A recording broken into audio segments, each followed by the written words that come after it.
What have I learned about myself through the challenges of the past year, going through divorce, going through the health problems I've gone through, and just trying to keep everything as close to stable as possible through the mess, financially, physically, emotionally, and with respect to being the best dad I can for my kids given the circumstances?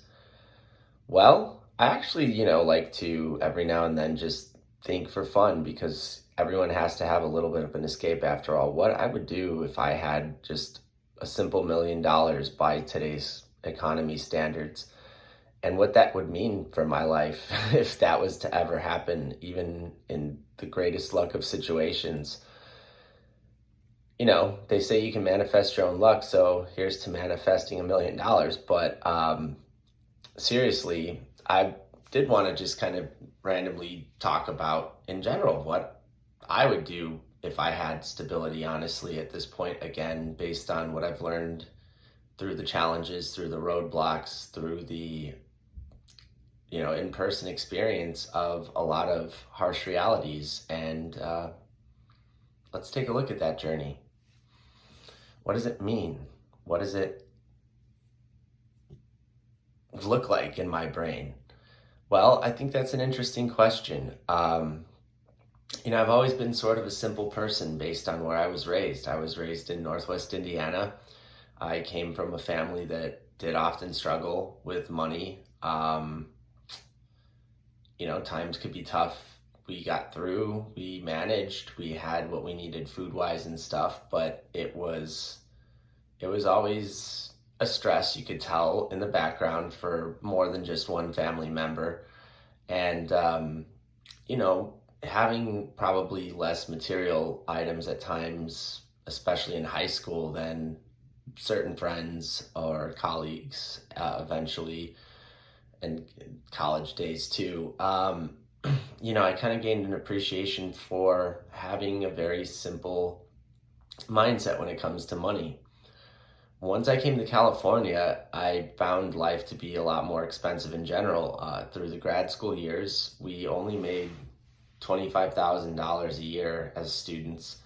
Teaching or doing research as the job itself that paid, but to live in Orange County, especially nearby Newport Beach, Irvine areas at the time, you had to really make that money stretch and be smart with it. There wasn't really a way to build up a stable savings or a stable emergency fund, especially if you came from a background like myself. You're kind of just throughout all those years living paycheck to paycheck to paycheck to paycheck.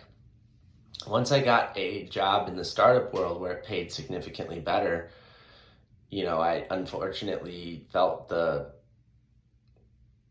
grips of California. I don't know what word you want to use, but the financial force of it, because at that point, upon exiting grad school, no longer was I given the opportunity to have university-owned housing that was much cheaper than the available rents in the area.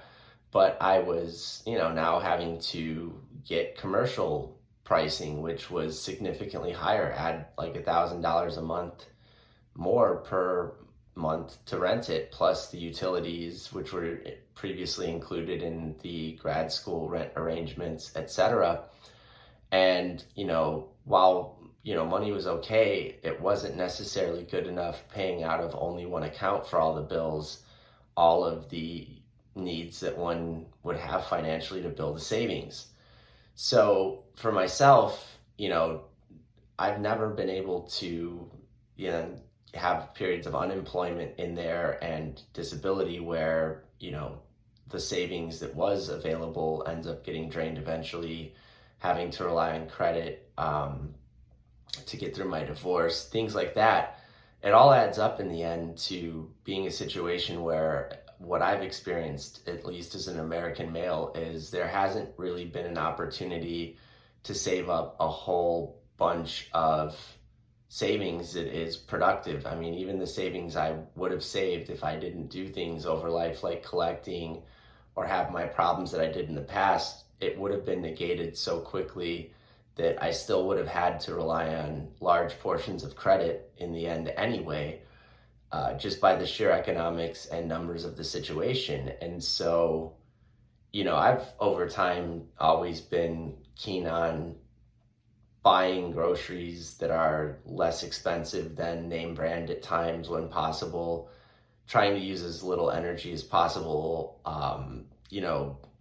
cutting down on personal expenses as much as possible within reason. I mean, collecting at one time probably got a little out of hand, but it's been since corrected and a large portion of it sold off. And again, that paid back a lot of that old money that was spent in the first place that would have been accounted for. But again, you just kind of live a simple life in that sense where you're eating just what you need, you're buying just what you need, you have at least enough clothes to look decent when you're out and about or even publicly here on camera.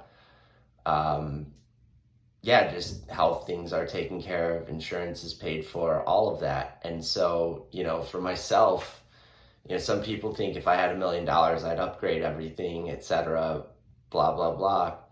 I know for a fact I wouldn't. What I would do would be I would pay off my debts, and I'd probably have around, $850,000 after all of that's taken into account. And once that's done, pretty much I would invest maybe another $100,000 for long-term stability, maybe into technologies that I'm particularly interested and educated in. That way, there's at least some connection to the PhD I've earned in life. And with the rest of it, I would just continue to live the simple way I am now, where I would be able to, with the rest of it, $750,000, live another 20 years before I ever would have to worry about another penny. And that's why I would invest $100,000 in the first place, hoping that that money would at least be there to fall back on if I'm still around at that point. Odds are, with the autoimmune illnesses I have and things like that, I probably won't, and that's okay too. But you always have to hope for the best, shoot for the best, and plan for the worst. And so, yeah, we're talking in fantasy land right now. What would I do with $1 million?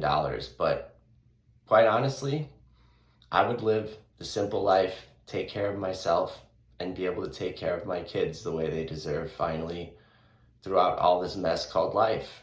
And I would use that and my platform probably to show what one can really do with the right fortunes to turn their self around and really make a better example for tomorrow. So will this ever be famous? Probably not, and that's okay. That's not what I'm going for. What I am going for, though, is a healing space for myself that can help others and, let others dream too at times, because dreaming is part of who we are as humans. And, maybe it does allow us to manifest some luck in our direction. So here's to manifesting some $1 million so we can live the simple life. But don't forget to like, subscribe, share if you found this entertaining or interesting at all. And until the next one, hope you're having a good one out there. Thanks a lot, everybody.